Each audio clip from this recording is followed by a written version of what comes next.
భారత్ పాక్ మధ్య Asia cup 2025లో ఏర్పడిన high tension drama తర్వాత భవిష్యత్తులో ఇరు జట్ల మధ్య మ్యాచ్ల సంఖ్య తగ్గించాలనే వాదన తెరపైకి వచ్చింది.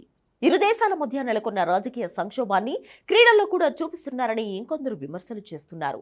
ఆరంభం నుంచి ఆసియా కప్ 2025 టోర్నమెంట్ డ్రామాతో నిండిపోయింది. సూర్యకుమార్ యాదవ్ సారథ్యంలోని టీమిండియా పాకిస్తాన్ ఇంటీరియర్ మంత్రిగా ఉన్న ఏసీసీ చైర్మన్ గా ఉన్న మోసిన్ నఖ్వీ నుంచి ట్రోఫీ తీసుకునేందుకు నిరాకరించింది.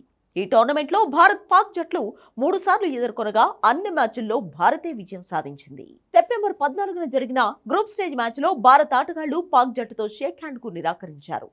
తర్వాత సెప్టెంబర్ 21న జరిగిన సూపర్ 4 మ్యాచ్లో పాకిస్తాన్ ఆటగాళ్లు భారత్ను రెచ్చగొట్టేలా ఉద్దేశపూర్వకంగా 6-0 గన్ సెలబ్రేషన్స్ చేశారు.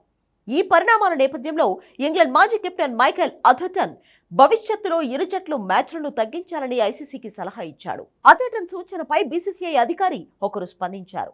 ఇలాంటివి చెప్పడం సులభమే కానీ ఆచరణలో ఎంతవరకు సక్సెస్ అవుతాయో చూడాలని వ్యాఖ్యానించాడు. స్పాన్సర్లు, బ్రాడ్కాస్టర్లు ఒప్పుకోకపోతే ఏ నిర్ణయాలు తీసుకోవడమైనా కష్టమేనని చెప్పాడు.